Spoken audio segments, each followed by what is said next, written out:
Okay. Hello, everyone, and welcome in. Thank you so much for coming to our Q&A. My name is Alex. I use they, them pronouns. I am the GM over here at BaddieBards, and this is our 1 year anniversary. So we're here to answer any of your questions and say hello.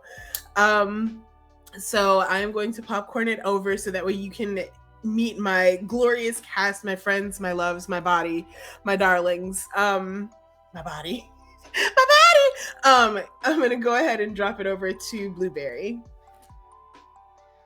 Hi, I'm Blue. My pronouns are they, them. I play Div, and the first time we were trying to record this, I couldn't remember their acronym meaning. I pulled up my notes though, and Div stands for Destructive Interplanetary Void. They also use they, them pronouns, and yeah, I'm excited to celebrate our 1 year anniversary with my we can't say anything in the first 10 minutes though, but I almost said it. I caught myself this sassy. But yeah, I'm happy to celebrate our year anniversary with my buddies. I'm a popcorn it to Satine. Hello. My name is Satine Bonnet. Pronouns my name and they them okay. I play Pet. My whole name for my character is Pettigale, Pez, Deku, maybe Azon, maybe. And I am in my pet geesh right now, so feeling all the tea right now. And I'm going to popcorn it to Apple. I don't know why I said it like that. No, it's okay. Hi, I'm Aepelgeuse. It's Aepelgeuse spelled like Beetlejuice. I play Dr. Mozaeya Bleak. Both of our pronouns, anything you like. Yeah. And I'm very excited for the 1 year anniversary. It's been a crazy ride. Ready to get this stuff started then. Hell yeah. Oh, It's been crazy. Apple, double check your captions for me, please. Because Caption. I don't. Alphabet. Yes. It's not coming Tech through. goblins are trying to kick our ass. Tech goblins. It is what it Yeah. is. This is just the way that it is. This is just the way that it is. Okay. Go ahead and refresh your captions for me, babes. Will do. And in the interim, I will talk about how great and fabulous it is that this is our 1 year anniversary. Can you fucking believe it? We've been doing this for a year. It's crazy. Bonkers. And I just cussed. Okay, well. Oh yes, I'll have to bleep it out. I'll have to bleep it out. It's our anniversary. Yeah, it is Very honestly wild. Stuff. I don't know why I kept thinking it was our 2 year anniversary, and I think this is because we've been playing together for so fucking long. Mm-hmm. Planning ahead. Yeah, honestly. If we just anniversary twice as hard, we can skip the 2 year. Get a little backlog going, Apples on something. Yeah, that's true. We gotta have 4 Octobers to be 2 years. There we go. I'm sorry, I gave you another link, baby. So that way, sexy. Maybe pretty. I don't know if that counts as like a. No. Here's hoping not. Sexy. Come on now. I don't. Right. Like literally, what even is the point in anything? Anyhow. Okay. Right. Say something for me. 10 out of 10. 12. 1, 2, 3, 4, 5, 6. It's literally not picking up anything. Wait a second. Are you allowing 8, 9, it within your browser? 10, 11, 12. Oh, are you on caption? On Chrome?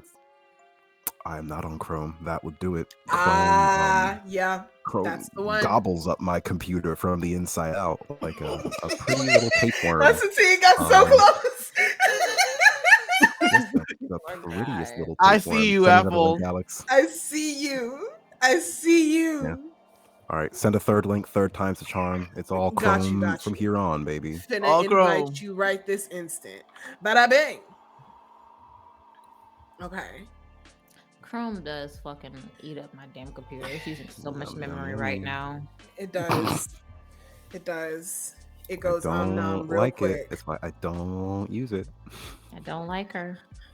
Okay. Say something for me, babes. All right, give it a sec. Give it a second to load. All right, the spinny blue thing is happening. It hasn't asked me Oh, for it's permission to happening. speak yet. Yeah. Oh, okay. Bow, bow, bow. All right. How about now? Yes! Success! Yay! All, I'm all right, excited. Chrome. All right. Pointing to Chrome. Okay. We got there in the Chrome. end. We got there in the end. Okay. All right. So anyway, it's our 1-year anniversary. Thank you guys for bearing with us while we sorted out everything. And the cool thing is I'm not asking the questions. Apple Pie is asking the questions. So I can just sit here and look cute. So I'll turn it over to Apple. Oh, thank All right, you. guys. We Aren't got a you lot of sweet? different questions to get to. First and foremost, I was gonna, since you didn't know it before, and I was gonna ask what the DIV initial stance stood for, Blue. But since you already answered that at the beginning, This nigga.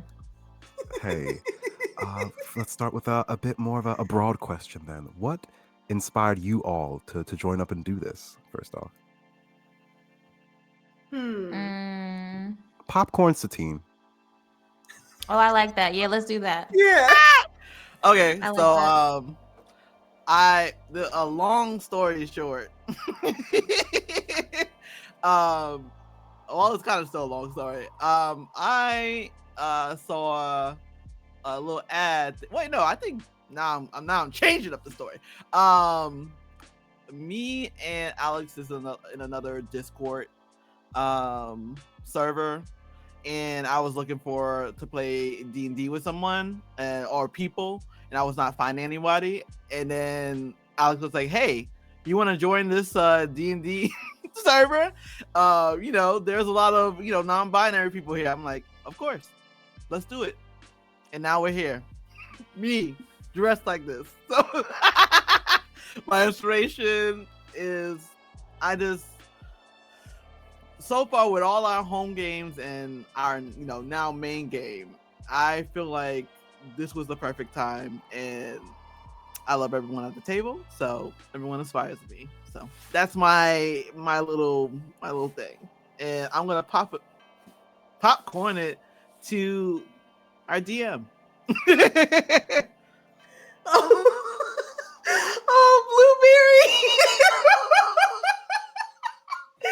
So you cannot. So you curse in the 5 minutes, but you cry. It's fine. So it's fine. So okay, what inspired me to do this? Very, very long story short, it ain't enough Black, queer, non-binary folks doing this, and that's the problem for me personally. I just think it should be more, is all I'm saying. So I got a wild hair up my ass one day and decided to start looking for people, and I found really dope people, and here we are. Here's BaddieBards on a silver platter for y'all to enjoy.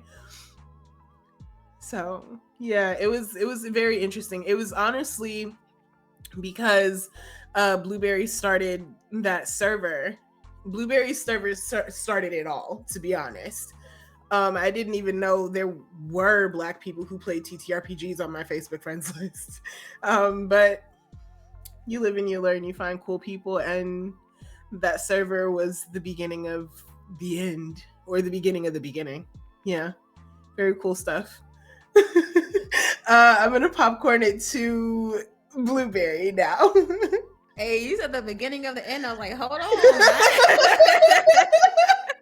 The Omega. Oh, come on. What is the wait? It's some Christian reference. What is it? Omega to something? You're banned from saying Omega, though. Hey.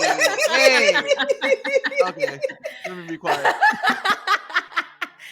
Let's not alienate our Alphaverse viewership. All right, they make up 75% of BaddieBards community members. Stop, please stop. Oh my god! If we have Omegaverse BaddieBard like fans, shout out to y'all. So what Shout out to inspired you to take up and do this, Blue? Um, well, yeah, like they said, like I started the Royal Court server because I was playing D&D games like on Start Playing, and I was playing in games with like a lot of white folks, and I didn't like that shit. A lot of people who did not respect my identity or like my culture.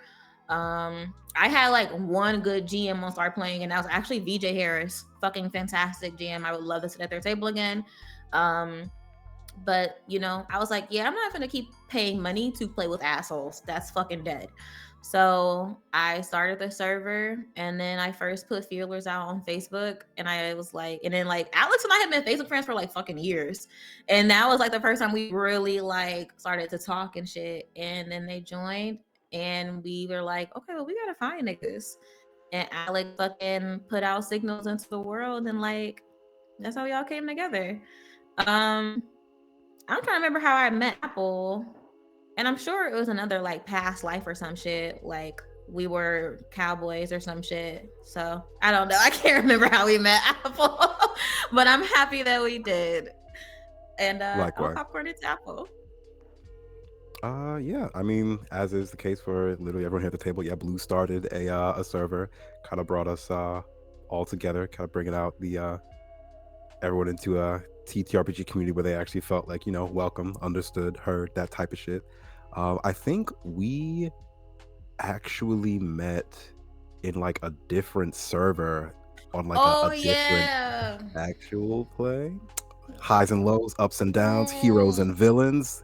The origin story completed itself, and we are here now. And so I guess like what inspired me was like, you know, our good old pal Blue, our good old King V. Wouldn't be here if it weren't for them. So kudos to you. Accept your flowers. I'm gonna cry again. Yeah, we all accepted Blue's chain letter, and as you all know, exactly, you have to pass it on. So Blue was the Nick Fury of BaddieBards. So oh my gosh, I kind of want to be Amanda Waller. That works. Amanda Waller, but make it good and kind, you know. Yeah, I was gonna say Nick Fury is much better than Amanda Waller, morally speaking. I don't know if you're mean enough to be like Amanda Waller, though. I'm not. I'm not. No, not at all. Not in a little bit. Right. Lay our next one on this, Apple. Yes. Our next one. Speaking of, do you know you're funny? Oh yeah, I did see that question. That was sweet. That was cute. That is sweet. Now I do. Yeah. Yeah, now I do. Truly. Like there's some parts in the series that we have done, especially 1 and 2, that is like a running joke.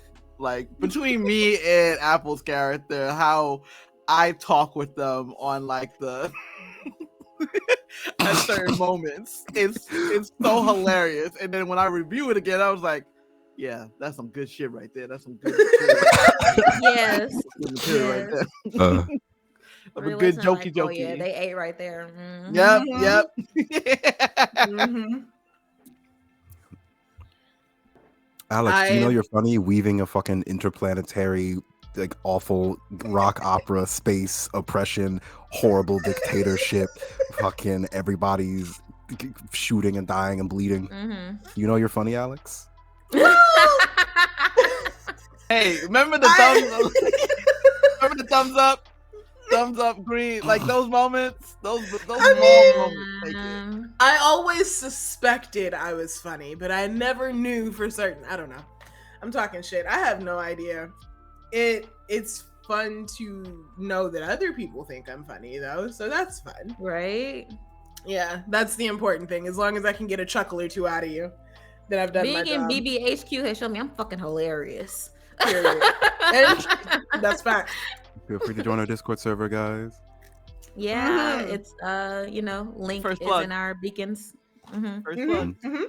Mm-hmm. What about you, Apple Pie? Do you know that you're funny? I like to think so. I like to think I have a very acquired sense of humor, but Yeah. No, like Dr. Bleak, like at least like the stream, Dr. Bleak isn't that funny. I feel like during Roll for Thickness, there's a little bit more humor that comes out. Yeah. Yeah, I like I to think think I'm Dr. funny. Bleak is fucking hilarious, honestly, Agree. because like especially not like later episodes, like like later in season 2, Mhm. when she's finally like, fuck it. I fucking love it. I fucking love it. No, it's Like good. my favorite Good time. moment, like in episode 13, when we were talking about the secret code, in which we need to bring that back up. Yeah. And you were saying, like, for Apple's character was saying, like, oh, so let me learn this so I don't get my shit rot. Right. Okay, because like what we're talking about, like on map of 66, y'all just like shout, oh, maneuver fucking 69 or whatever, and then just fog cloud, and then nothing else was said, and then the next thing Mozaeya knew, Mozaeya got shot, and that was it. And Skill issue. I don't know what to tell you. Skill diff. Sick to my stomach, bro. But I was like, maneuver 42. Maybe we bring back that more. Yeah. I mean, Yeah. listen, Apple has it I got a written whole down. list of Mozaeya them. doesn't have it written down for reasons that are disclosed in season 2, but like Apple has the maneuvers written down. So if you want to add some more maneuvers, you can keep track I of would those. love to see your list of maneuvers. Like, which ones do you know? I'm also I know curious. too. I know maneuver 007, which is stay the fuck low, and then I have like maneuver 10 or whatever, which is like get out of dodge or like move out the way of the boom Bitch, bag. Get Yeah, out move the out of the way. way. Yeah. Those Well, are the the boom ones bag's need gone. another Viv boom told bag. you. Yeah. Yeah. Those are the only ones Mozaeya knows. Those are the only ones that were ever disclosed. Aww. I love Got some that more. actually. We got some more. We Some- do. It was about some of the stuff was going to come out more with Pet during the when we were on Estri more about like what maneuver would be perfect for this moment to like. I feel like everyone knows the maneuvers, so we didn't use it, but I feel like if we would have said a certain thing will be we got more episodes to go. All right, we got more episodes to go. You know what? Plenty Since of we're time. here, I will say this. Should I? what? I'm gonna say Say it. what? Div has some secret maneuvers that nobody knows. Ooh. Hey, let me tell you. You should know, Alex. I do. I Yeah. do. I I was acting like he's Alex out like. here. Still playing innocent. Yeah. Hey, Yeah. we all Pretending to be got our little secrets. We all I got don't know our what you're talking secrets. about. Speaking of, let's see, like perfect setups and stuff like that. What would be your ideal imperfect setup? Is our next question, and I will pass this over towards Alex, our wonderful DM. My ideal like in-person setup. Yeah. I want wormwood. I want the table. I want the dice towers. I want the dice boxes. I want it all. I want the table with the TV in the middle so you can plant maps and stuff on it. I want the minis. I want to make a board game and play a dungeon with my friends.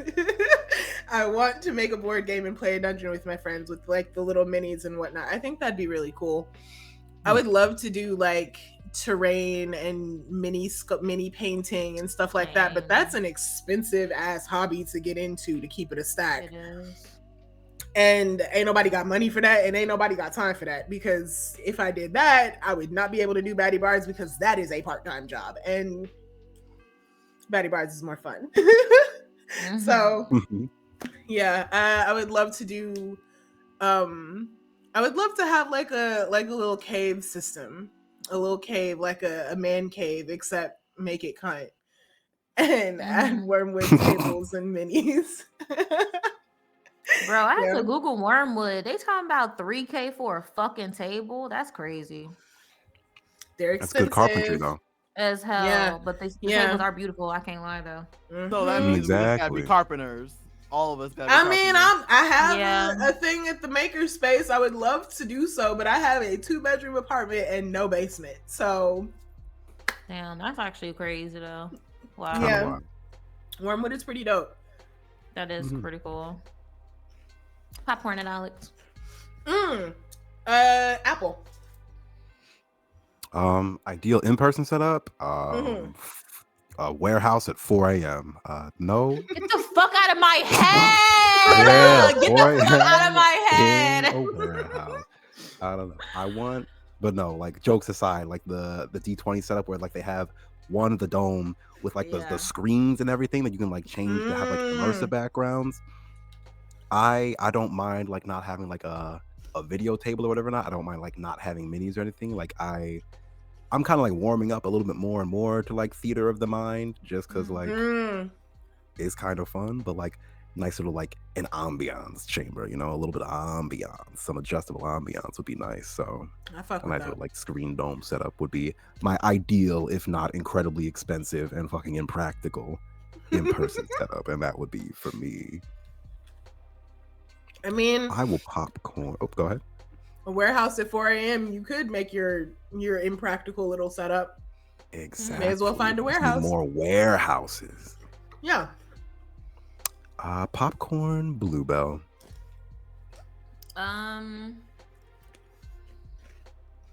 The clubs and Blade. That's That's it. I would love to play in the fucking especially like a Vampire the Masquerade fucking campaign. Oh my I would love God. to play in the Blade Club, fucking John Wick clubs. Ooh. Another ideal in-person gaming setup is like those like Japanese like hot springs joints. Ooh. The floors look so comfy. Like I think it would just be a great time to fucking take a dip in the hot spring in the night playing like a few hours of a fucking game. I think that'd be a lot of fun. I fucks with that. That goes with an Satinas. onsen. Yeah. Well, as y'all are y'all different like setup. My ideal is when we do meet up and have that table and everything. I'm kind of really easy. Like I would just like to be at somebody's table, have our stuff together, have Polly secure as the book on the side, and then also just have a potluck. That's pretty much it. Yes. I just want food and I just want to hang out with y'all. And Yeah.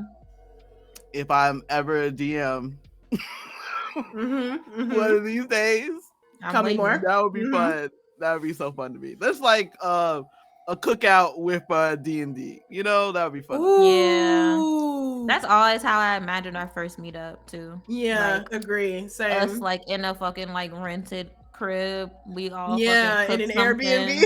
Yeah, we all like cook something and like just fucking eat good, play good, you know. Listen, a BaddieBards D&D retreat fucking win. Fucking win needs is to what happen. I I like to cook, so you know. Me I'm too. ready. I ain't cooking We have shit. so I'll much in buy common.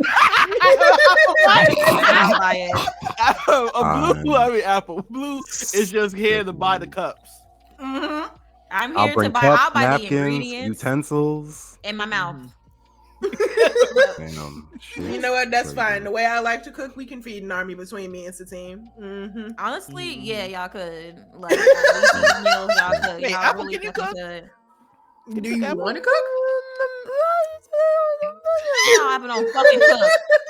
Apple don't fucking cook. Apple said, I don't cook, I don't clean. But let me That- tell in you, that I got order. that ring, bitch.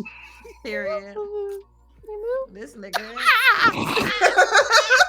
Div, how'd you meet? So we moving Oh into my character God. questions, huh? We may have to repeat that, Apple. How did Pet and Div meet? What was their like first encounter? How did they encounter each other? Damn, how did we first meet? Well, we I know we fought. Right, like we definitely like. I don't think Pet and Div got along at first. No. And then, cause Div was the word that comes to mind was abandoned, but they technically weren't abandoned. You know, Dr. JT got yoinked up by them niggas. the dicks, and the pigs. And Div was like pretty much put in an escape shuttle and dropped on a random ass planet, and that planet happened to be Estri. And so they were like first getting by on the streets doing what they know how to do best, scamming, robbing, and fighting. And I think we first met through Xand. Like, yeah, is that how it went? I can't remember. Like, okay. I know, like, it's so interesting because we have gotten to that point where Zan, like, was getting into it's finally in the season yes, 2. Zan crazy is shit. like dehumanizing Div, and you, the one who not you. No, I know, but like you who were the introduced one. Exactly. And I didn't like you. Crazy because like Div and Zen ain't like each other at first, and they fought as well, and they came to this like mutual, respectable like agreement. You know what I mean? And then like fucking met Pet, and the exact same thing happened, and but niggas really hit it off, and like that's how the Pingoon balloon formed. Yep. I want an actual tattoo of the Pingoon balloon. In that bar. Yes. Auntie Tamise. Speaking of Auntie Tamise, I don't know if we told you, Satine and Apple, but like I brought the Black Lagoon and Auntie Tamise over to World Replica, which y'all can look out for that during Black History Month. But like she's an NPC in multiple worlds now, and that's so fucking cool to me. Auntie Tamise transcends reality. She does. Auntie Tamise is like that. Like I was saying it like in well, y'all will see it because we will also have a roper thickness for World Replica. Whoop, whoop. But she's very much, at least in my eyes and like in my head, like that old black, like gay elder, like that old black dyke elder that you know what I'm saying? That would like fucking spit wisdom to you and like just guide you and things of that nature when you're like a baby gay. That's the vibe that like Auntie Tamise has for me, at least. And I just love that for a multitude of reasons. I'm kind of like going off on a tangent, so I'm going to shut up soon. But like, it's rare to see our elders of the queer agenda, grow to elder status. So Auntie Tamise holds a very fucking dear place in my heart. I love her a lot. I have to agree. Like Auntie Tamise as a character. I know you're trying not to go off on a tangent, but I'm gonna go off on a tangent because it's very rare as a queer and trans individual that you get to become an elder. Yeah. And like to keep it a buck, being queer and trans has a body count. It just does because of the world that we live in.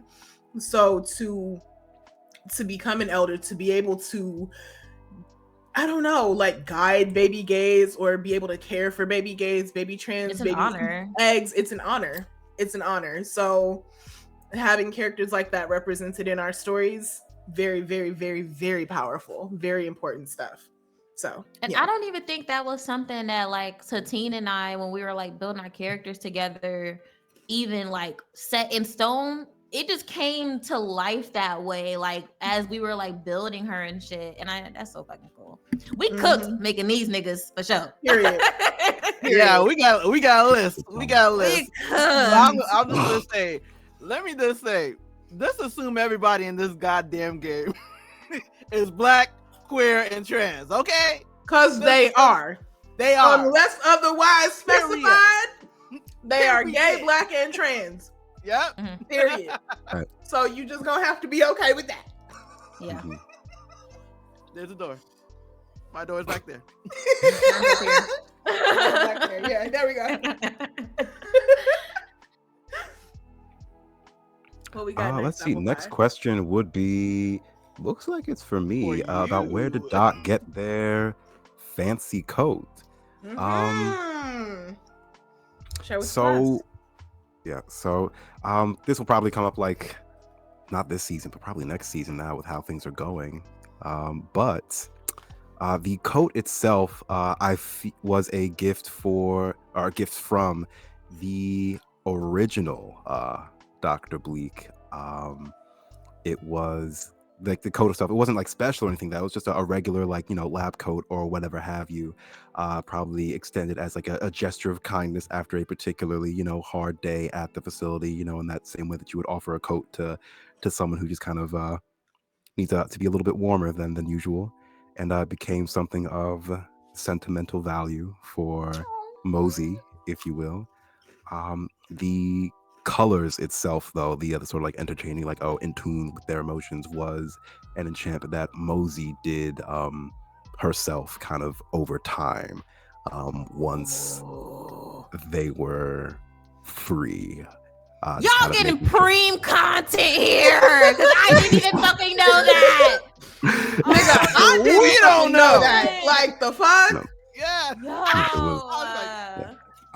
So yeah, Vita is kind of like her magic. It's one of like the few things, like, and this is probably mentioned before in the penultimate episode of just like, yeah, no, this was something that I cannot see color very well. This is the coat. This exhibits a color on a spectrum that is more conducive towards like what I was used to before I was back to this snap back to reality almost. So yeah, it's just something that helps them appreciate colors in a world where everything's kind of mostly very like muted and grayish. So yeah, that's where the coat comes from. It comes from Dr. Bleak, and then enchanted by Mosey to kind of give her something to hold on to, keep her in tune with her emotions. That's so fucking love cool. that. Apple, when that character. Ooh, right? You did that. That is really fucking cool. Well, thank you. So the next question, since I get all blushy talking about my characters, in y'all's minds, how old are your characters?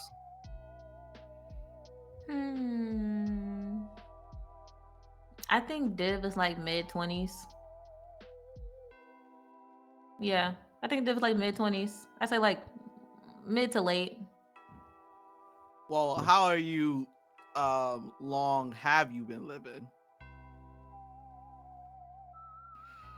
Damn, that's a good question. I have not done the math on how long Div has lived, because like Dr. JT is a fucking astro elf.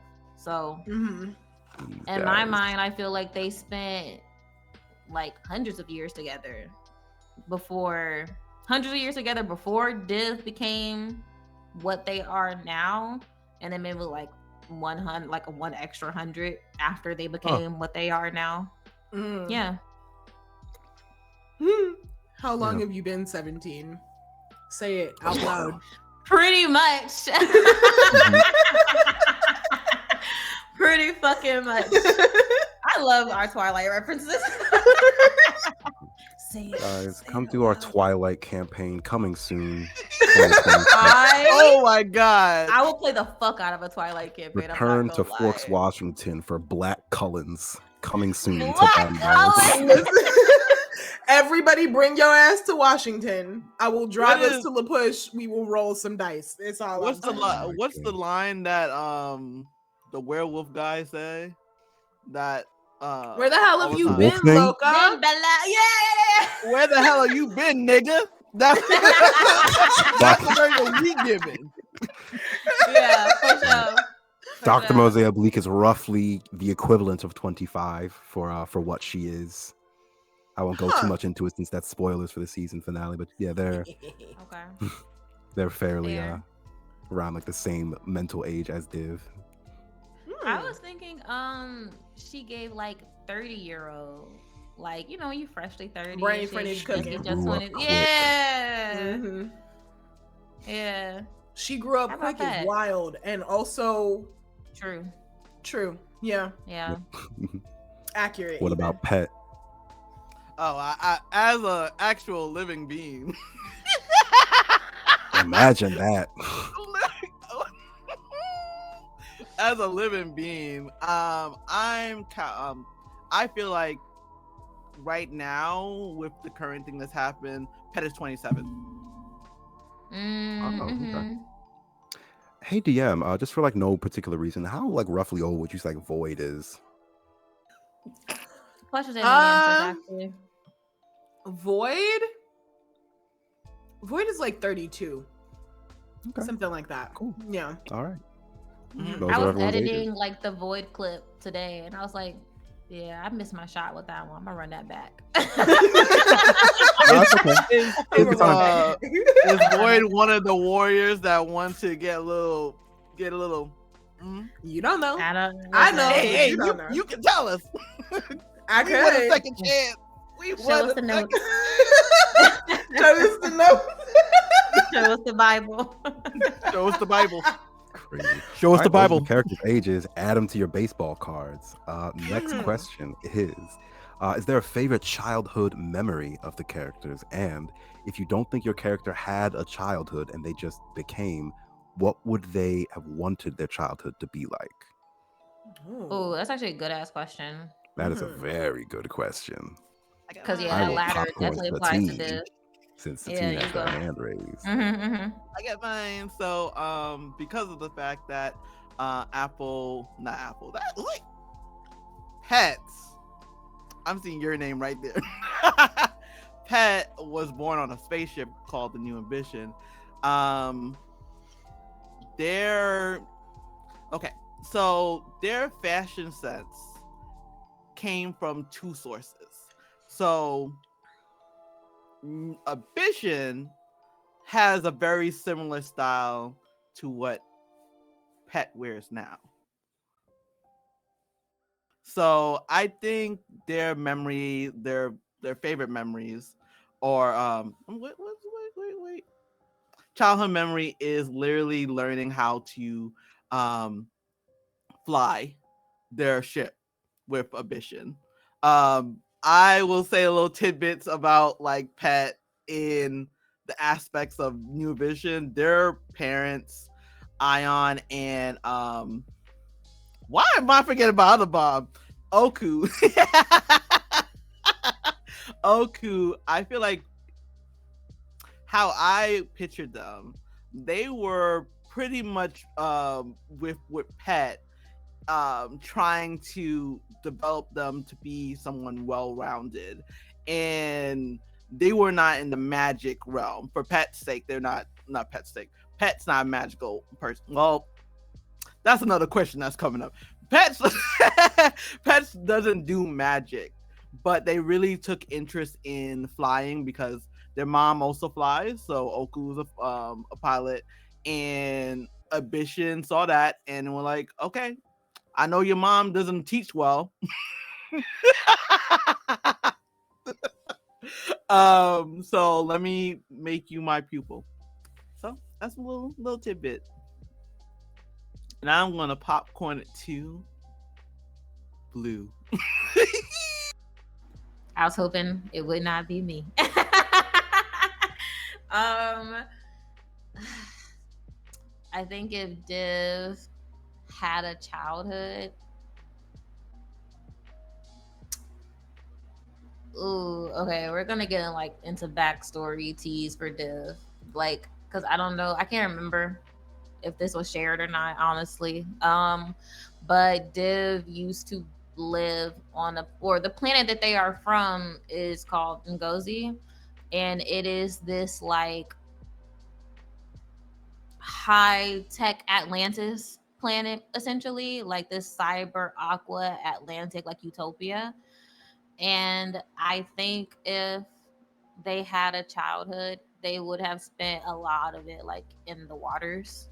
Honestly, they would have spent a lot of it exploring the night market on Jellyfish Canal. They would have spent a lot of time helping Dr. JT still in his lab, and just definitely fucking shit up.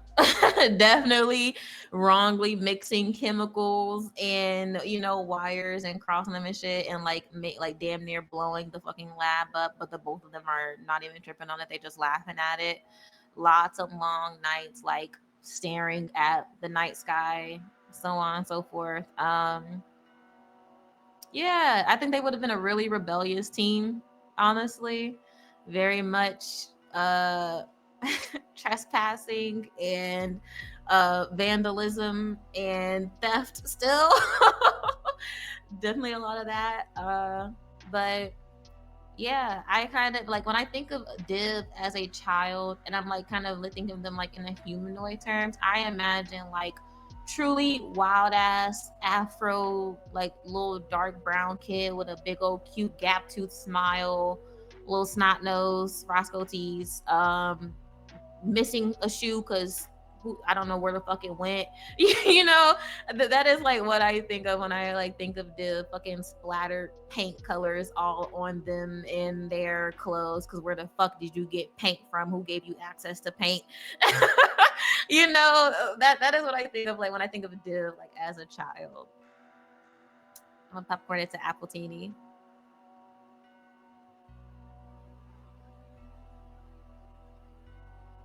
Uh-oh, Apple, you're still muted. muted. You know what? No, favorite childhood memory for Doc or Mosey more so. Our lovely Mosey. Yeah, our lovely Mosey. I think her favorite childhood memory would be like leaving her planet's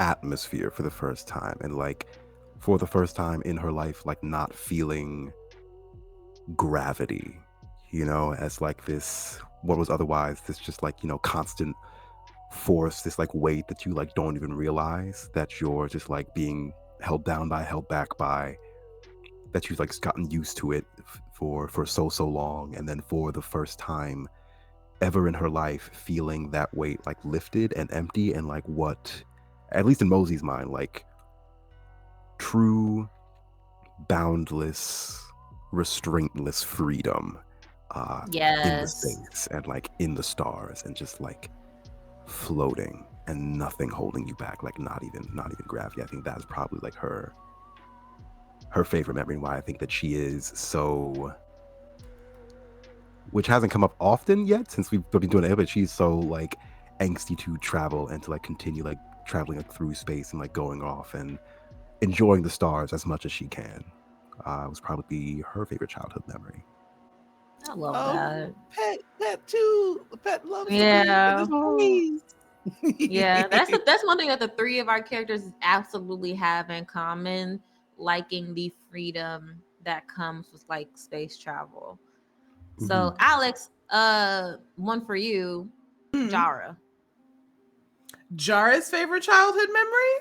We just gonna ask about random Bingen. NPCs for you. How's Jar Jar? Shit.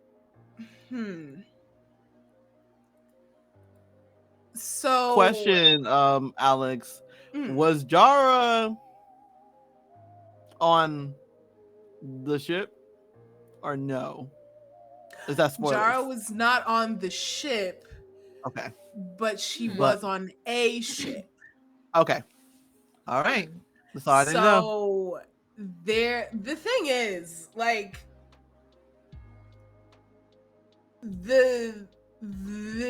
your ship was not the only. It was one of many, right? Yeah. Scattered throughout the astral sea, whatever. And because of that, I would say, and this is literally just me spitballing about what I think I know about Jara. Yeah. Jara was incredibly athletic as a kid and liked sports. She's a track star. Literally, right? And one of the things that she enjoyed most was playing like an anti-gravity equivalent of like soccer or kickball with her friends. Get the fuck out my head, because I was, as you were like saying, like I was literally picturing like kids playing soccer like with no fucking gravity. Exactly. That's exactly what it is. Kids playing soccer with no gravity. Like moving in 3 axes. Now it has to be a game. It has to be a fucking tournament of this. It's gonna be called Tedious. It has to be called Hideous. I like it. I like the it. The only reason why I'm saying this is because it's Final Fantasy 10 as a game like that. I love that. That's wild. See, it's a professional sport now. It's canon. It's a professional sport. It's canon. That's happening now. So Tedious is the thing. It's in the Bible. But yeah, Jara's favorite memory was like winning a championship for her team when she was like an adolescent of some kind before everything went to shit. So yeah. That's pretty fucking cool. Blue, I want you one day, because I remember a certain moment in episode me going by episode 11 that happened that I want you to remember to bring up to Jara, and I need to know. I need to know. Because remember the part, I'm going to my notes because like what was it? Jara was going. You were in Jara's head, and a memory came up, and I just need to know. I need to know. I need to know. I need to know. Look at that. I need to know. I immediately opened up my notes to that, and Div was like, I don't care about that. No one's gonna say no shit about no pet. You know, like shit. I fucking forgot about that. Oh, your memory be everything. Yeah, I forgot about that shit. Okay, so wait, are you referring to the time where I heard Div Initiative? Yes. And her fucking okay. Yeah. Alex, we cluing in. I mean, listen, it's about damn time. No, I'm kidding. I'm kidding. Listen, you gotta remind me of shit, nigga, because I fucking forget. I have hella notes. I remember everything. Little tidbits. I got too many fucking notes. I got way too many fucking notes. Oh my god. I mean, y'all know my shit be long as hell. You got as many notes as I got, to be honest. You got your own goddamn campaign Bible. I know that ass. I really fucking do. Well, we love that. I know we're gonna go on break soon, so shall we do one more question and go on break? Yeah. Cool. Should be quick and easy. This question is, what is everyone's favorite snack meal, both the characters and the players? So, popcorn. Satine. This is some information that I was playing around with Pet in general. Pet is not picky about food at all. They'll eat you here. But they remember their favorite. They mostly like fruit-based stuff, so their favorite thing is like this thing called Luma. It's called a Luma apple, and it smells disgusting. Like it's like a durian, but times 20. Like my god! It has to be in a box within a box. Like a special container, like insulated like container, so no fucking smell escapes. No smell comes out of it. And they love that, but it's like one of the most sweetest fruits, and that's their favorite. And then mine's, in which I had that information stored somewhere on our Discord, and I just remember it.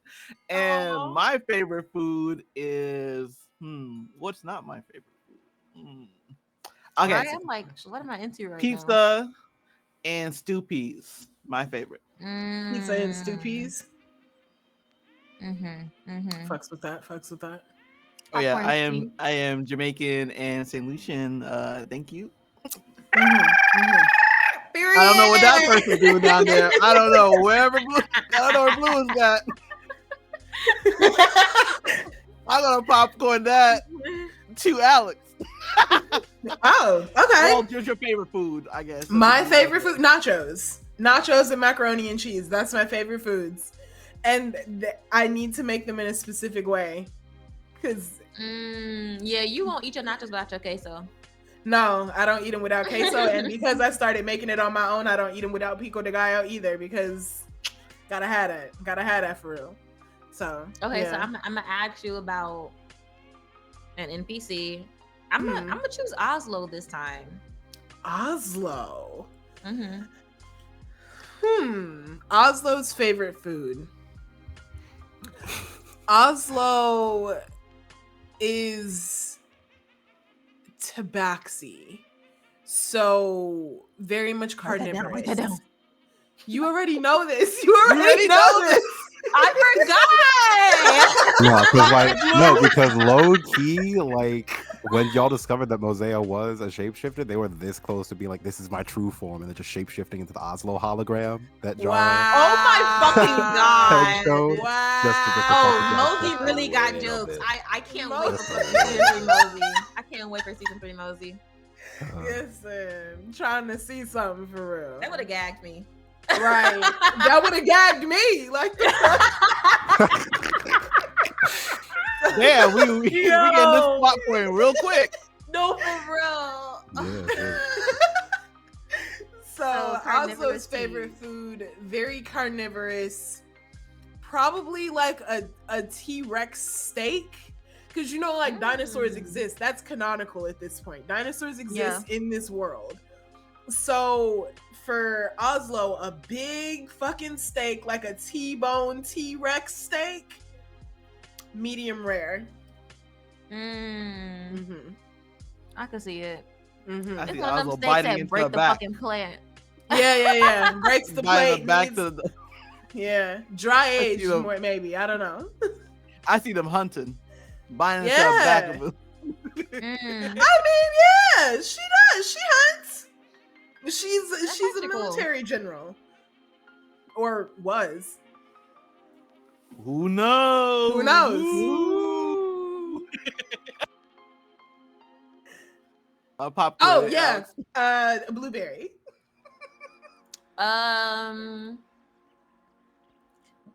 This is like Div and I have this in common. We love sour candy, and I feel like Div has a really big sweet tooth, and that's 100% like for me for sure.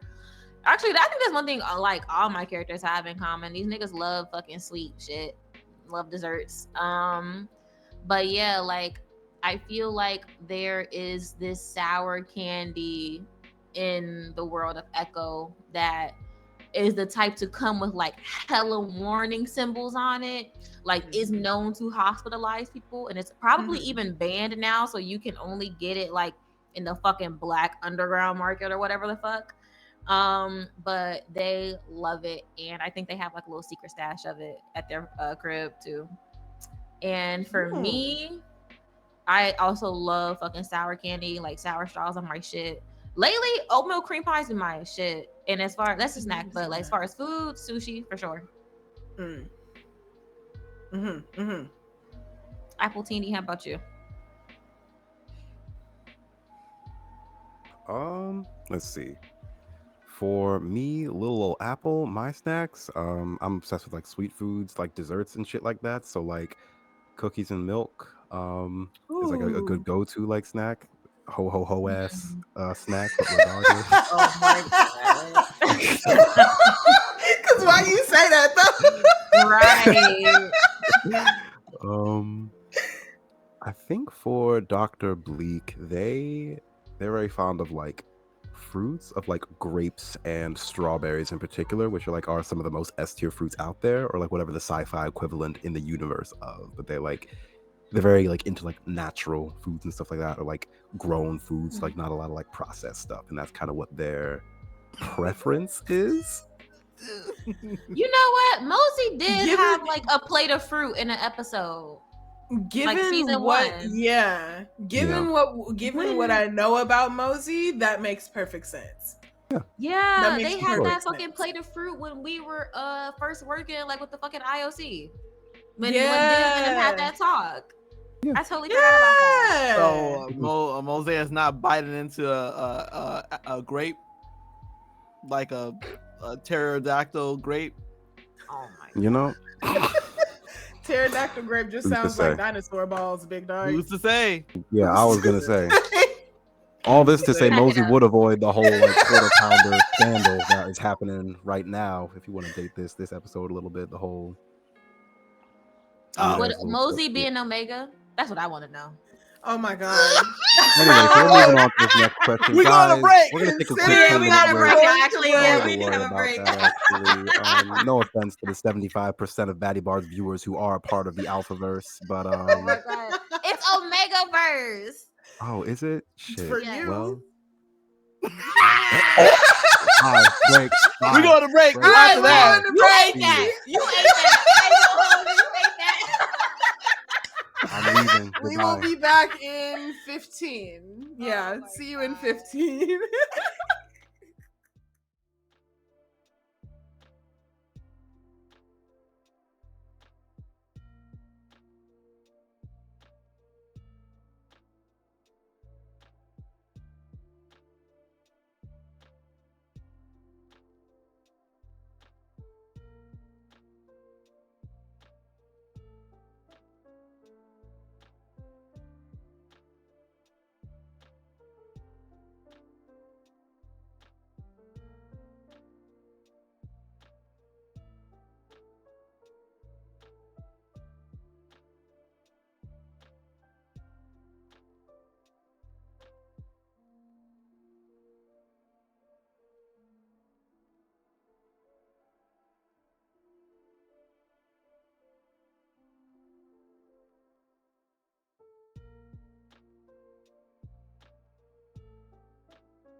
Hello! We are returned from being human beings, and we are ready to go back to answering your questions.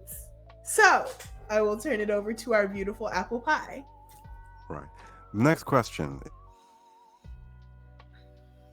Doozy. So, it goes along the lines of, what would your characters be doing if they weren't in their current situation? In parentheses, it says, untraumatized. So I will popcorn I think over you to should take it off. arguably. Actually, Apple. I'm gonna veto you. Wow. I think you should take this shit over because Really? the people want to know. Mm-hmm. Untraumatized. Let's see. Yes. That's me holding out the mic. Untraumatized. Give it to me. Untraumatized, Mosey? Mhm. Probably like.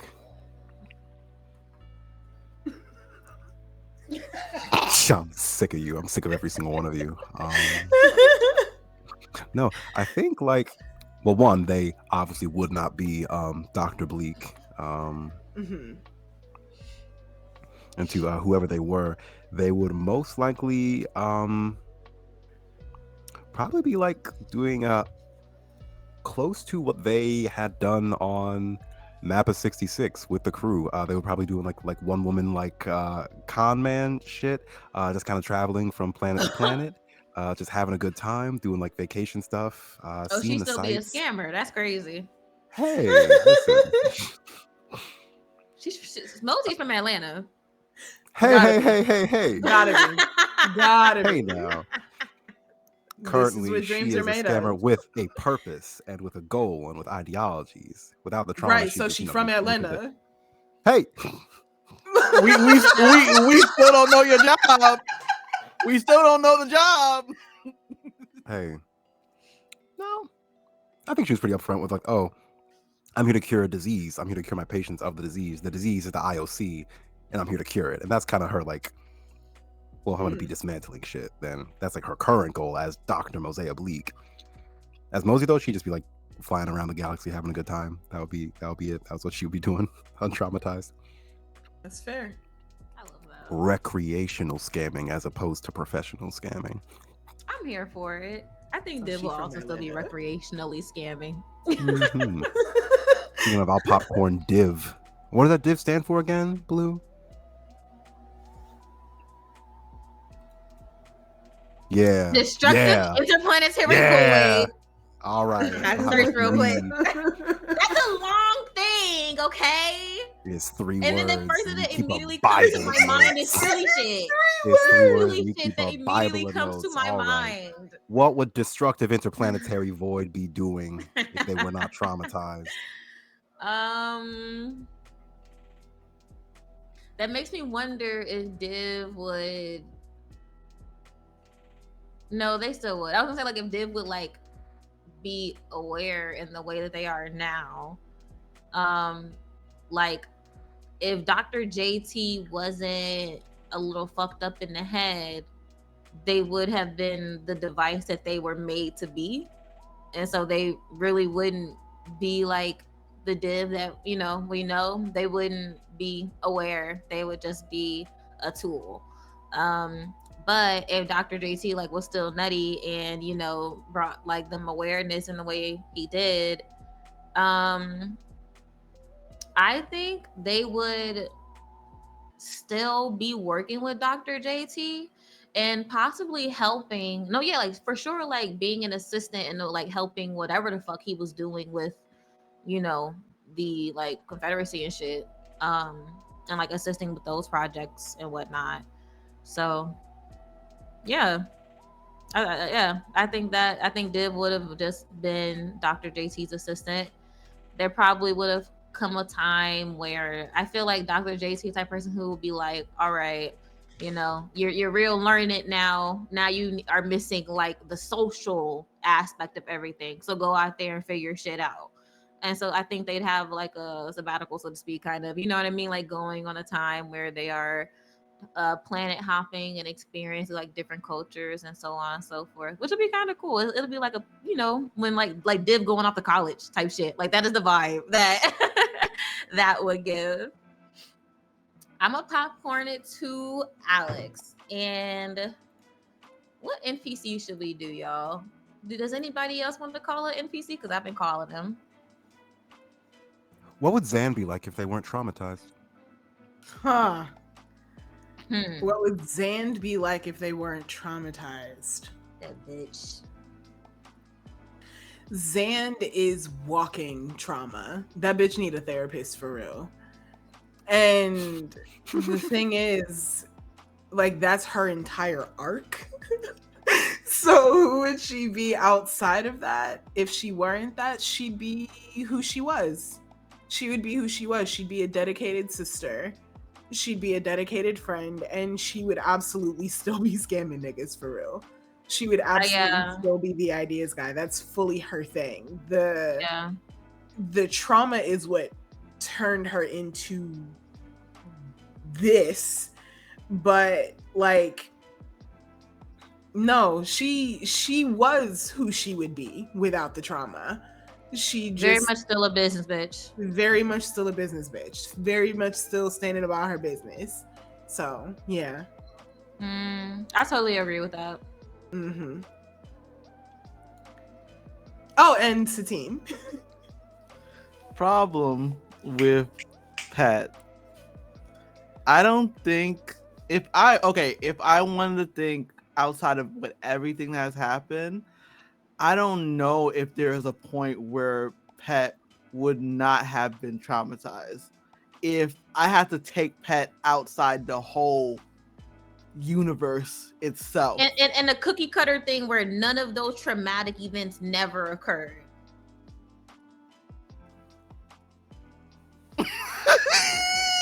Okay. I want to know. I want to know. I know it's like I'm just trying to think for like in character wise, but I was just like, I think Pet would have just been kind of like a savant kind of character in general. They will know how to they know how to build guns. They maybe become an arms dealer, truthfully. I think that would be so see that. I could see them being fully going full force with maybe I'm trying to think of the levels. That's something that's going to come back again with another question. But I feel Pet maybe become arms dealer with their family's namesake. Maybe a little bit of scientist stuff going on here, like their mom, Ion. So I think it's gonna be like a mixture. So yeah, a little bit of this, a little bit of that. He can't take care of plants though. Is Pet notorious for killing plants? Yeah. Let's say it like that. Let's say it like that. I love how like the idea that you would become an arms dealer is very much Oku coded. Very it is. I feel like a scientific arms dealer. Like, yeah, this is a gun, but like it's a particle beam. You know what I mean? It's one of those things that it may.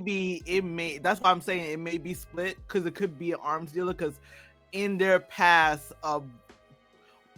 there's a line that specifically happens in a certain episode that Pet does not want to be a certain thing, and they had to be that. So what would the aspect of not being a arms dealer or a weapon dealer? They just maybe be a pilot because they didn't think that they will ever have to use their gun or weaponry, but now that they're their thing, that all this happened. But in the positive role, I think I'm gonna change my answer. They're gonna be a pilot. I feel like that would be their number one thing because that's what I think if the idea of how their community was, what they have chosen to be, and what I think Pet is like one of those people who, if their parents like that and they like it at the same time, he will go for it. So I think he'll be a full-time pilot. Your blue eyeshadow is so cute, Satine. I gotta say, Cute. I love it. I really love it. The whole outfit as soon as you came on camera. I just smile For every time I for look the at viewers you. It's listening so at home, cute. like pre-recording, the mood improved like 10 points once it Yes, was yes. Literally. Let me tell you, I had 2 months, and it took me as a Gemini not to say anything. Wow. I would not have been able to do that shit. As a Pisces, I would have told y'all the first fucking day I decided. I was like, well, what am I gonna say today? Like, so what's everybody wearing? Oh, I did think about doing makeup, and then like everything was everything, so I just did not have time. Yep. I picked up my outfit off the floor in my room. How about your outfit? I got a new shirt. You know, Apple, what how's your I got. outfit? appealing in some places. You see, like the black, Oh. a very well loved sweatshirt. It's pretty normal. Black sweatpants, white t-shirt.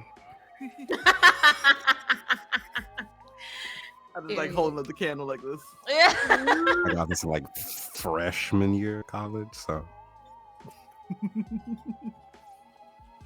Damn. yeah.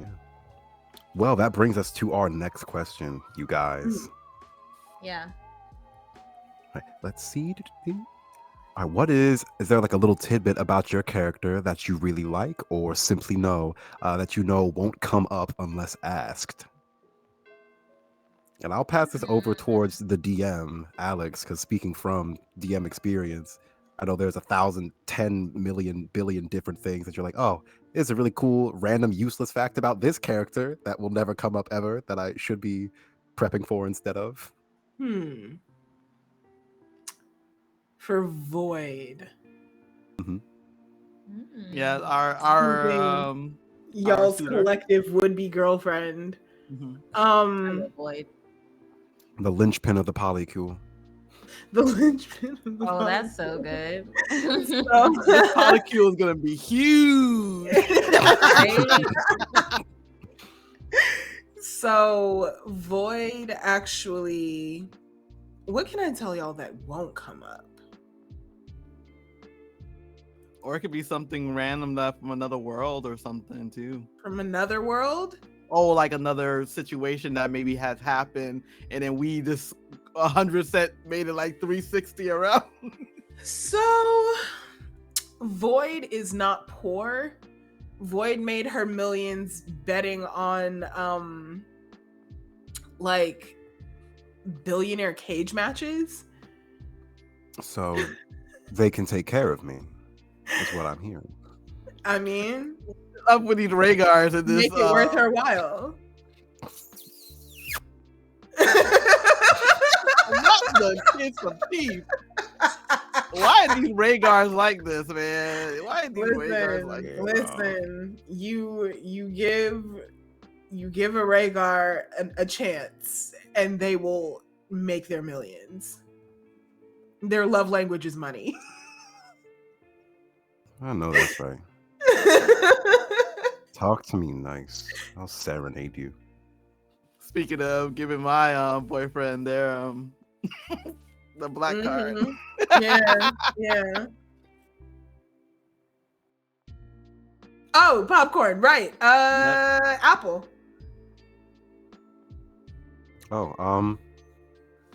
I mean, it was gonna be like the whole like color thing that like Mozaeya like can't really see color like that it's all like muted and stuff. Like I can't even probably remember like if I did the whole thing in episode 3 where like Pet was teaching Mosey to like drive a ship, and Pet mentioned a red button, and then Mosey just like clocked out as soon as you said that from the lesson.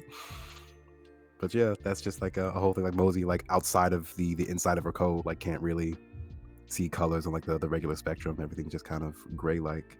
But that did come up late season, so I think something that like probably won't come up because Mosey rolls a bare minimum 20 deception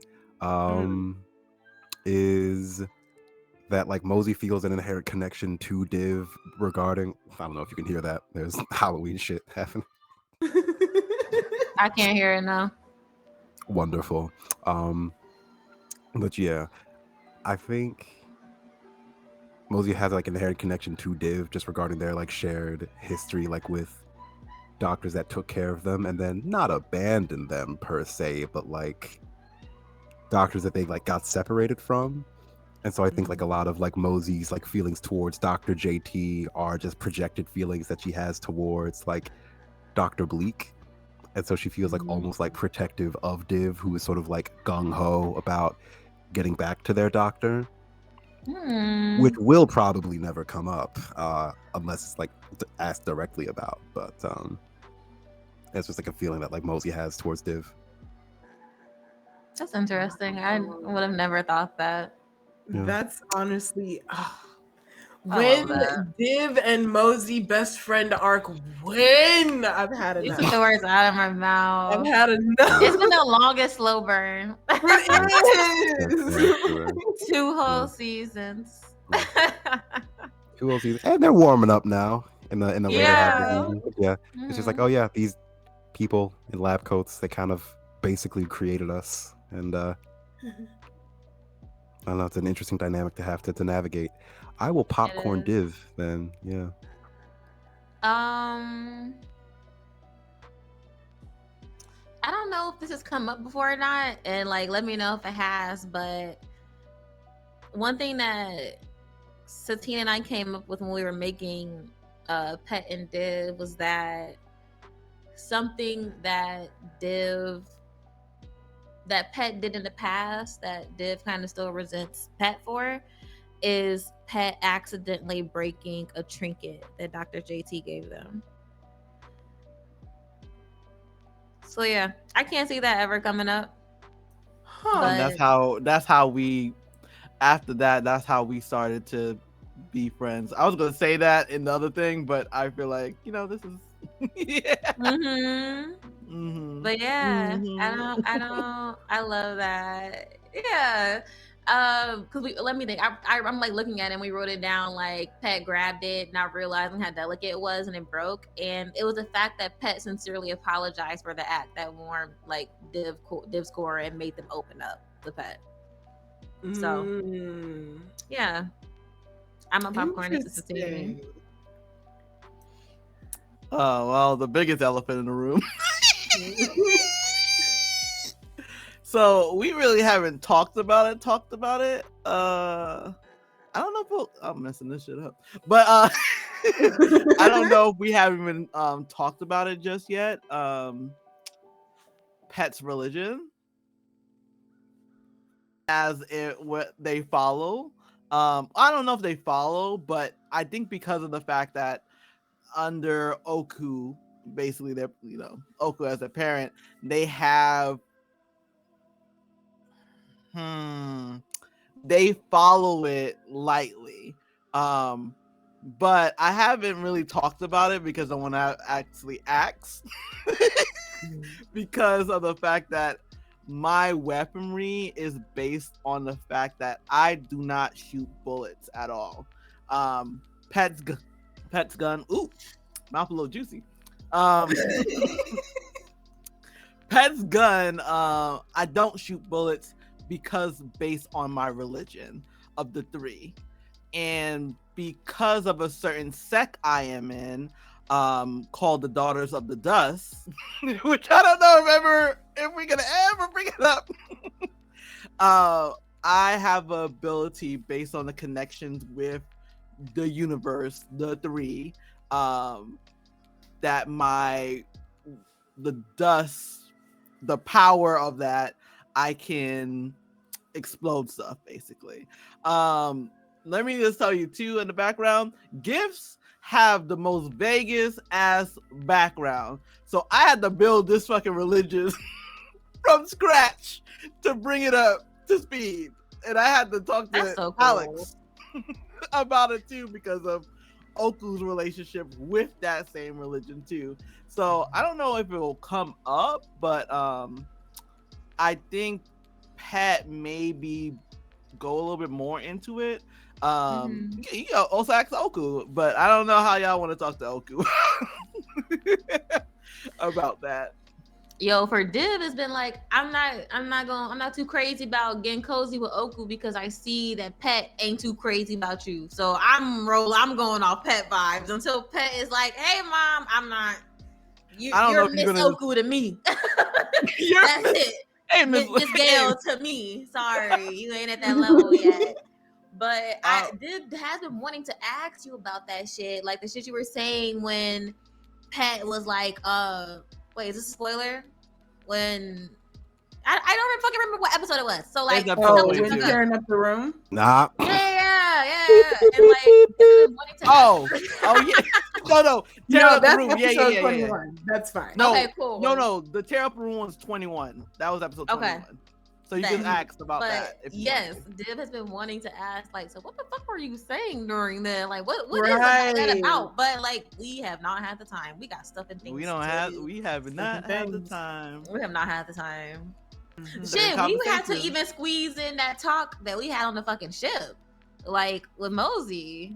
Oh my god! Now I'm remembering that session. That was such a good fucking session. Yeah, 22. That was so fucking good. Yeah. Y'all will find out tomorrow when this airs. Yeah, tomorrow. Tomorrow. I was thinking also to read my letter, but maybe we'll keep that. Maybe that will be something that will come up next session in season 3, maybe. Yeah, ask me about my religion. Ask me about my religion stuff. Ask us why. I love that. Oh, you know what? I want to add one thing for Div. I think the political body of Ngozi would never come up, but I like it a lot because they're called the mind of Ngozi. Excuse me. So that's that. Yeah. All right. I think with that, we might be ready to move on to the next question, which is what moments in our beautiful story caught us off guard the most? That's a good question. I'll popcorn Satine. I knew it. Okay. I did not. Okay, but first season 1 Pet, season 2 Pet.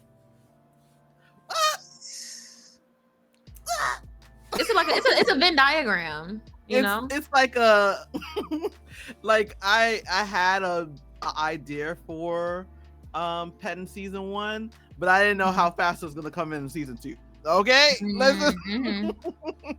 So my moment, I think, was finally saying to, I think that's episode 12, finally saying anything about who I was as the new ambition, and finding out that Jara had a connection too.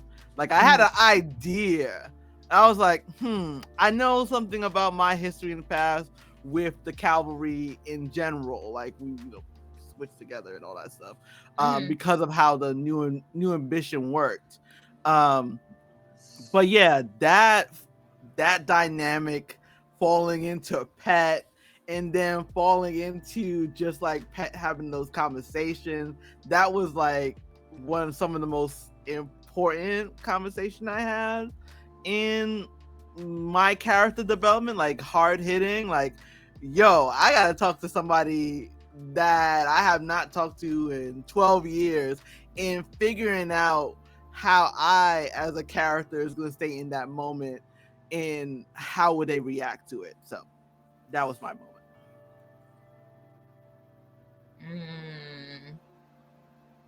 I'm going to pass I would love to see your notes. I got all my season 3 notes already, what I'm going to do. God. So I'm going to pass it on to, ironically, Apple.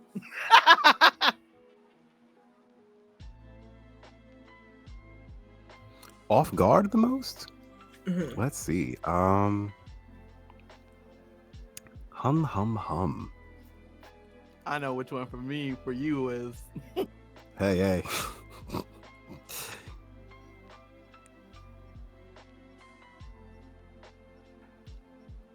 I think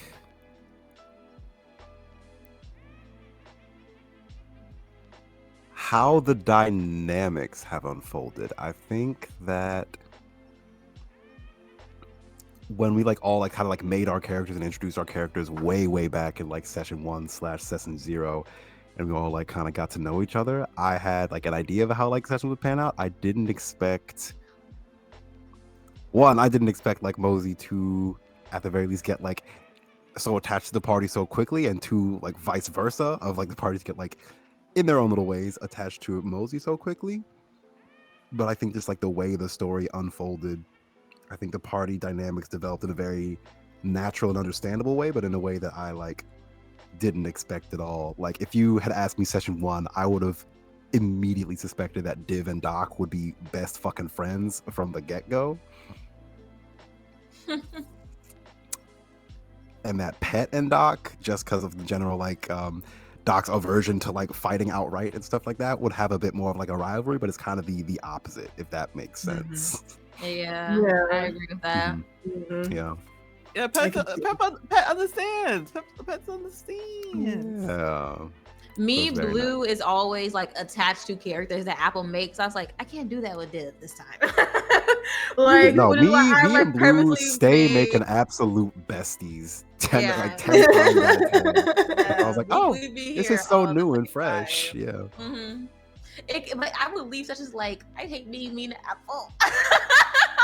No, I hate it so much. It hurts only hurts me. so much.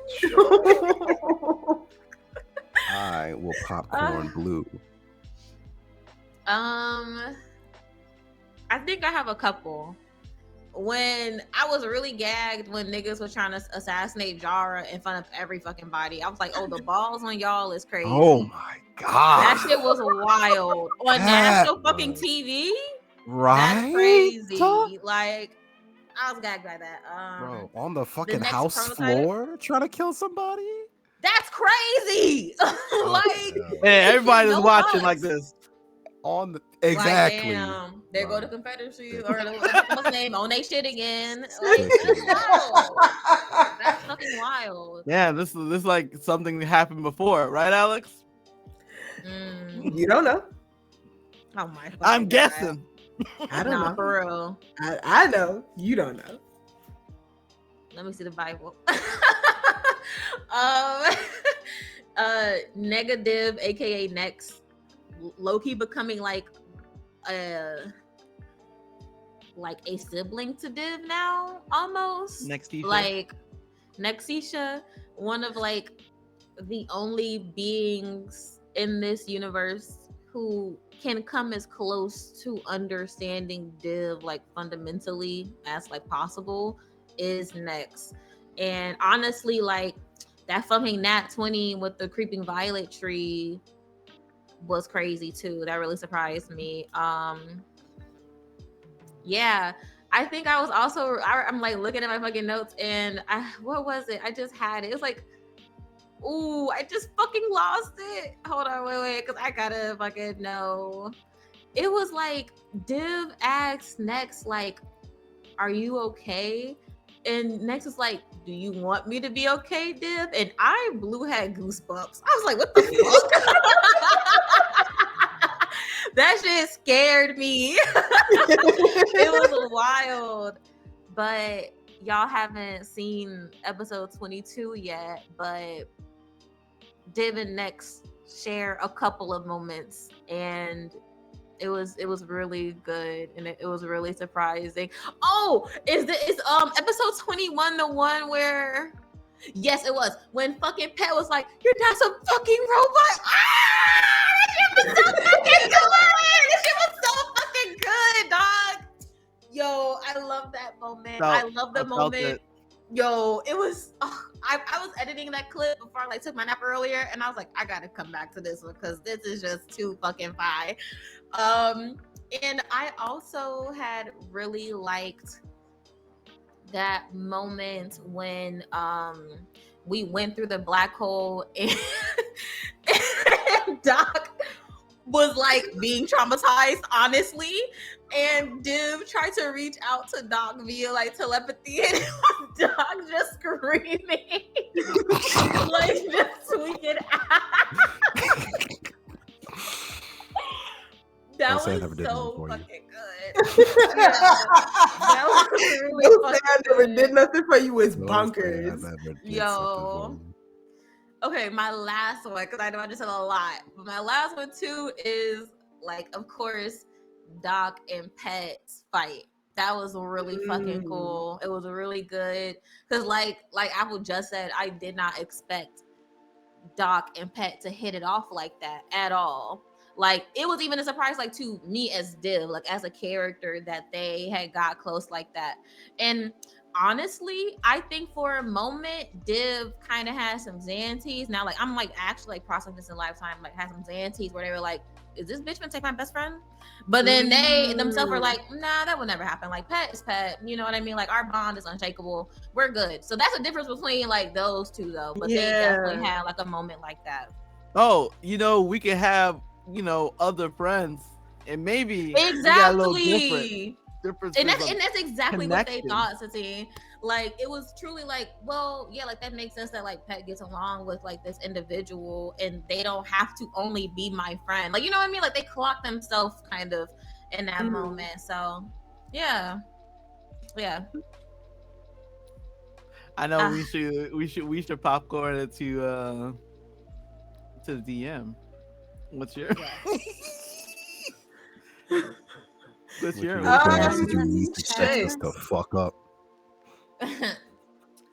So, couple. A lot of the time, one of the things that I figured out is that the magic of this story comes from, not from me planning, but from you guys making split decisions and me having to like adjust and think on my feet. That is where the Creeping Violet came from. That is where Nexus personality came from. And like those moments where you guys catch me off guard tend to be some of the most magical. I don't know why it happens like that, but it just bees like that, right? So what caught me off guard fully was it was already said, but when y'all were heading toward the Feynor Piazza on Feylin, and Div decided to speak to a tree. Now, me being a fucking fanboy for Scavenger's Reign, I just wanted hollow trees, and I thought it would be fire. It didn't occur to me that, yes, you have a druid in the party, so they might want to chat with these trees. And dendrophile that I am, I gave the trees so much to say and nothing to say at the same time, because they're fucking trees. What? No, you ate with like, the trees. 110%. You ate with that. They were dope as fuck. It was fun. It was a lot of fun. That was one of my favorite moments in season 1, to be sure. Another that caught me off guard in season 1 specifically is when Pet and Div's fight. Not Pet and Div, Pet and Dr. Bleak's fight. And it wasn't the fight itself, because I knew that was coming. It was what Dr. Bleak said. Like, dodge the bullets, and that was funny as fuck. What the fuck do you mean by that? That's love language is shooting people. I love that. You get that from your mama, because you said if I shot you right now, you would probably like that when you fucking first saw Oku. Yeah. Like, yo. So okay, like that was Pet. No, I changed my answer. Most unexpected. Pet and Oku interactions have never not gagged me. Have never not left me every single time, bitch. Satine, Alex. Every time these two individuals interact, it's the highlight of every episode for me. Yes. Let me tell you. Another one that caught me off guard when Pet decided to say, "Hey, this is my name. This is where I'm from. I need you to tell me where Oku is now." I will not lie, like this is known or should be known. That completely changed the trajectory of season 2. It really did. Because had you not pulled something like that, this would have gone a completely different direction. Yeah. When you said I'm gonna be the DM, you meant that shit. And I was like, okay, cool. I was like, fuck it. I was like, hey, I was like saying, Alex, I'm like, I have my character arc that I think about when I get out of here, get out of session, just in case that when it comes up, I'm like, this is the moment. There was a plan for season 2, and it was not necessarily to focus as much on Estri and Oku and all of it. It wasn't to say that this is a bad thing. I think it's a great thing. I don't think I could have pulled something like this off with my planning alone. But with that in mind, that changed literally everything in the canon of the story. That changed everything. And it made the story more emotionally viable. Because before it was just like we're bopping around space doing goofy space things, and then all of a sudden, no, there's like this tether upon which the emotional vitality of this story now rests. Like that is that now there's a core now.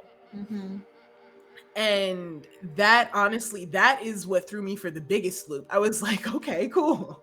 And then at the end of season 1, when y'all decided to keep Nex as opposed to kill Nex, I don't know. That actually surprised me too. I don't know why I did that. I don't know why the hell I am no clue. Like playing brand new, like I don't know my fucking players. Of course y'all are gonna keep the big bad. Y'all always keep the goddamn big bad. You make them your friends, or you make shout out to Thorn.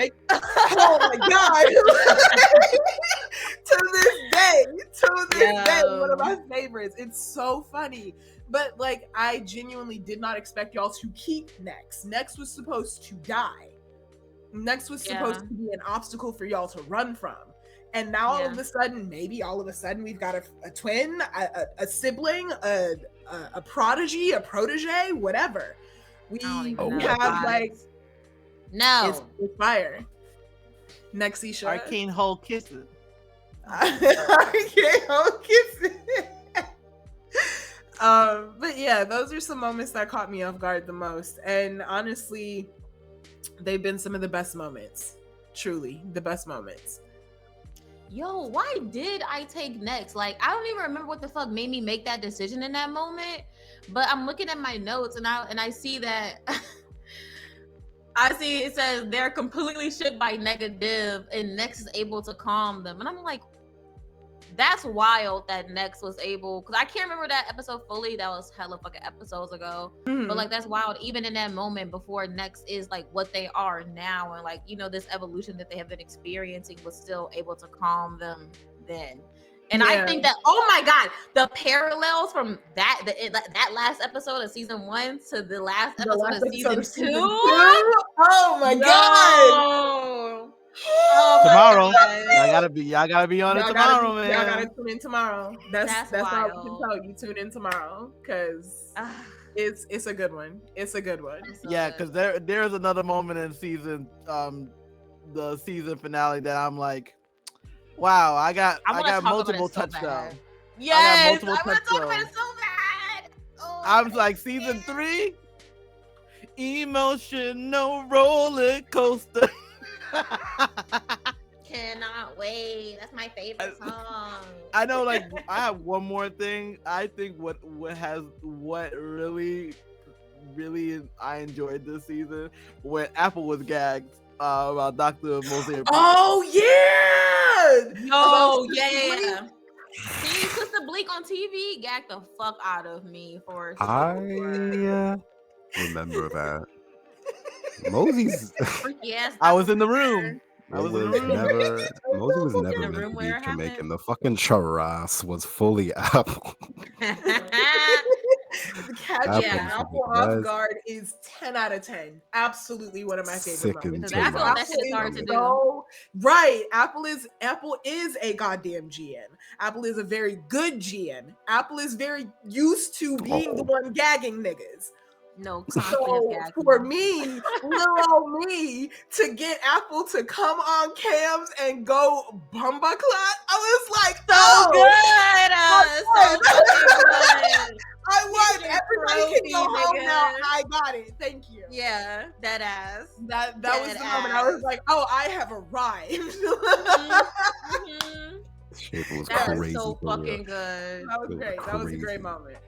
All right, we got 4 more questions to get through. Let's Okay. see. Next one we have. What's a class you'd love to play? Ooh. Go ahead and get Blue in there first. Sorry. Yeah, Popcorn Blue. Damn. I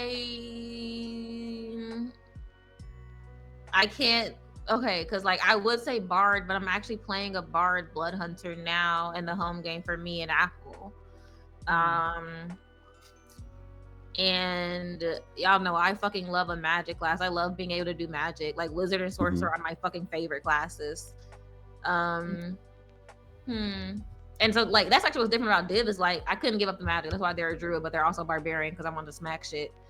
I think I would like to play a rogue.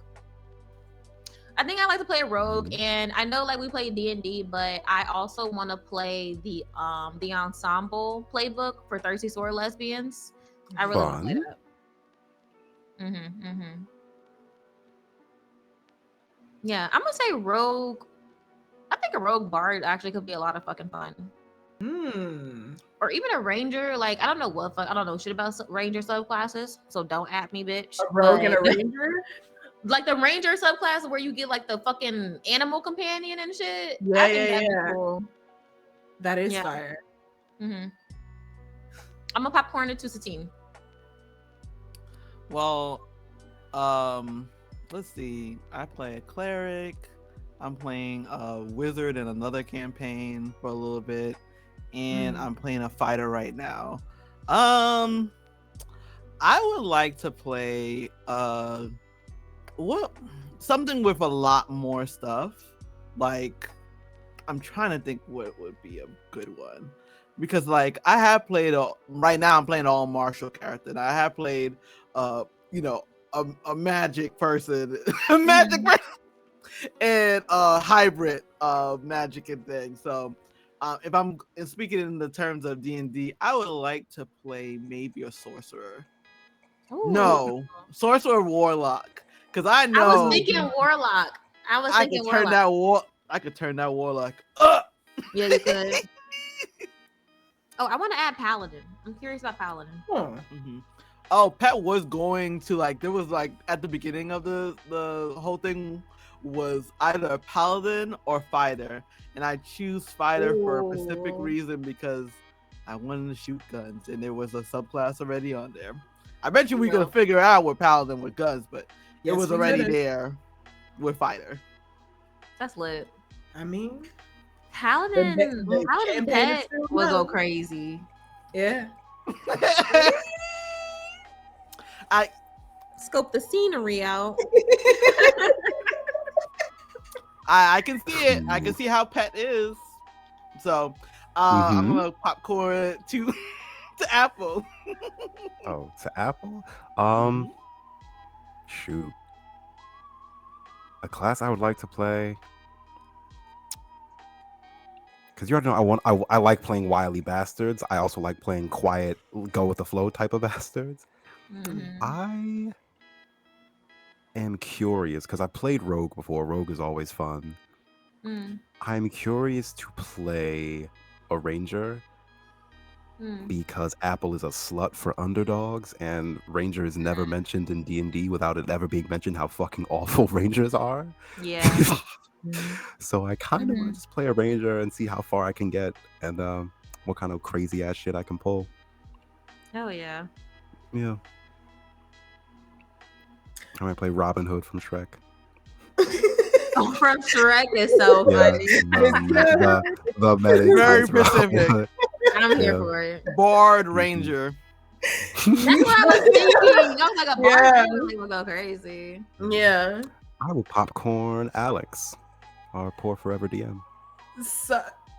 So forever DM.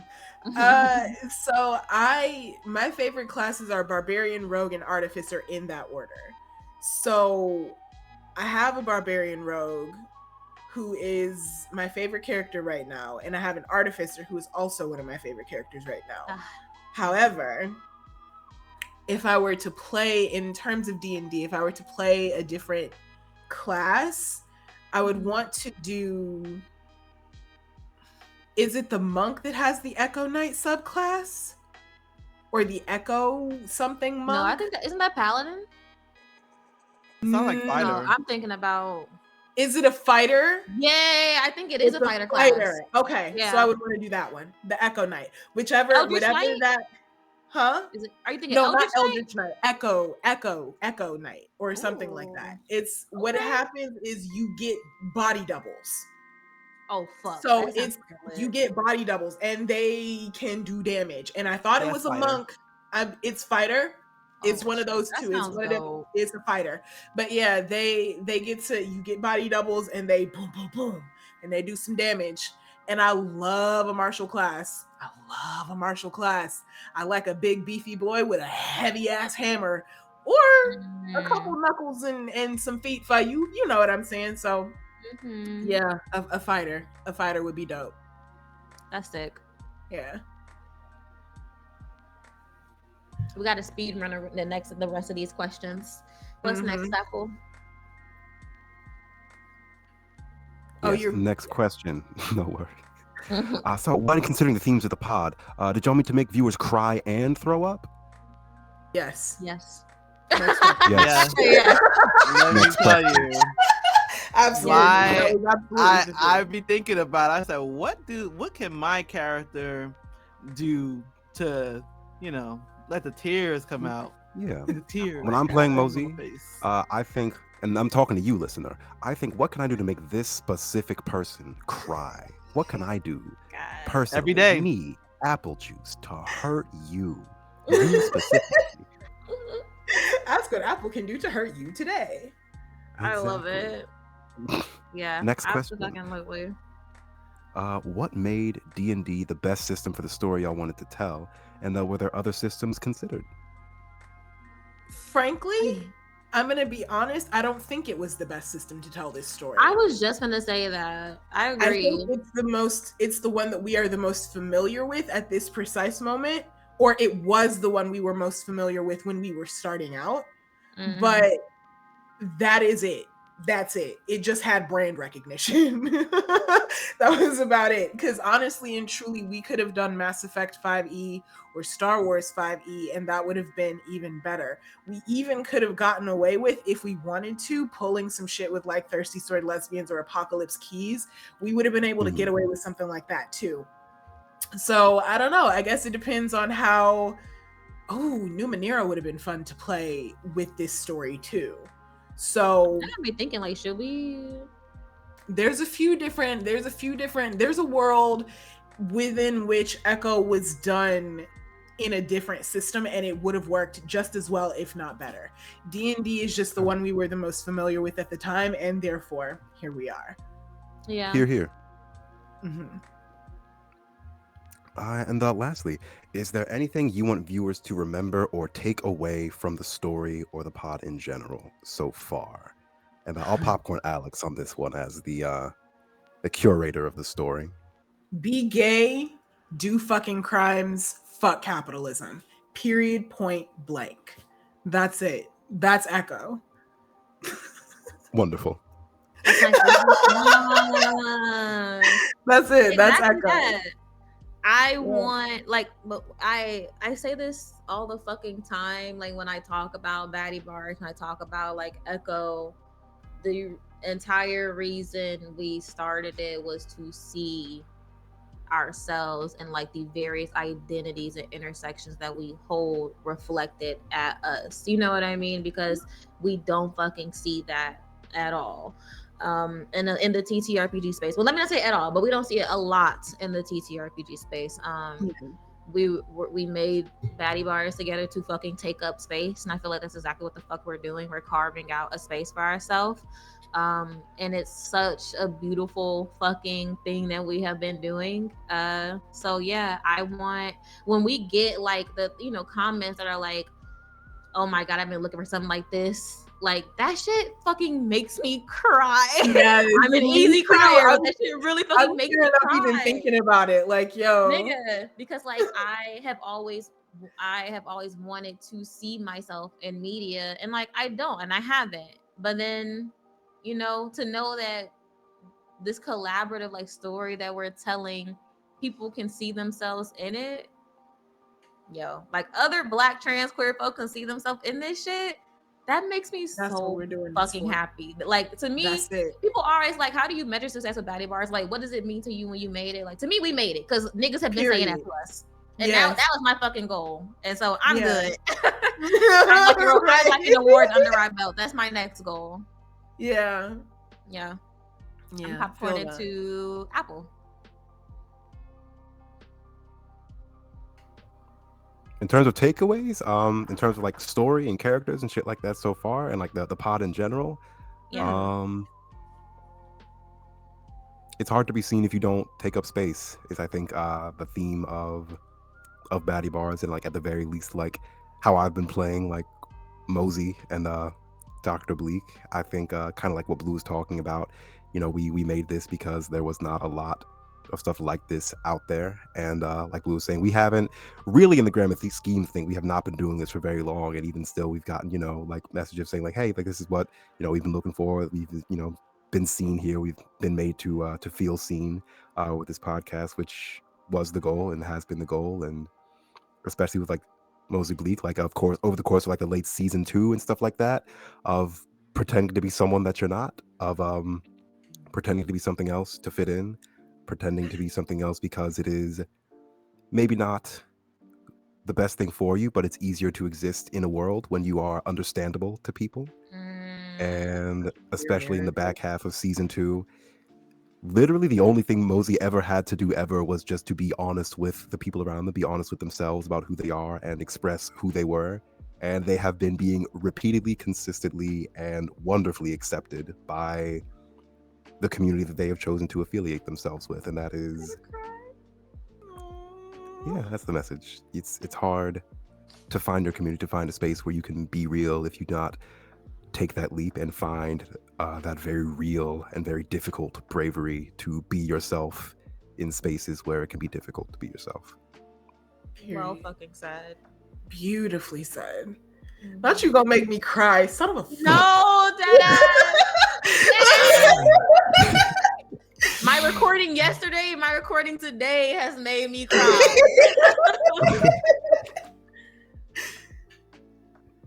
I will popcorn Satine then to bring us on home. Y'all all said what I was gonna say. I just feel like in general this story is very close to my heart because it has showed me that there's so much we can do in such a short period of time story wise, and how open and raw we are with certain story beats, and it coming from like Black trans queer people is monumental in this moment. So my character in general, I'm trying to like twist it and see how someone who was quote unquote when I started it as a revenge based character, but twisted in the idea of like, what would community be like for someone who is a revenge based character? How would they react to other people, and how would that solidify them in the moment of just not going off and being a murder hobo? So I mean, we still got murder hobo. Let's keep that murder homo tendencies, but there's a connection tether between people because of in this moment, people care for Pat, and he is starting to notice that. So let's keep it like that. The theme is community, bitches. Like, It's community. and they Community. fucking deserve That's it. it. Found, Yeah. found Community family. as Found family. community as solution, community as Mhm. alternative, community Yep. as baseline, Yep. and not just community, but compassionate community. Yep. Period. Point blank. Because you can be in community with a whole bunch of motherfuckers who don't give a shit about you. Yep. That part. But to be in community with a whole bunch of motherfuckers who do, that's the point. That's the goal. That's Echo. I love y'all niggas. I love you too. Love my nigga. All right. So it is time for us to say goodbye and to thank each and every one of you for an amazing fucking year. We want to thank you for supporting us in all the ways that you have, for the laughs, for the tears, for the amazing, amazing commentary that you guys provide, and for all of the support that you've given us. We cannot do this without y'all. So thank you very much for being a part of the BaddieBards family. And here's to many more. Say goodbye, y'all. Yeah. Bye. Bye. Bye. Thanks for listening.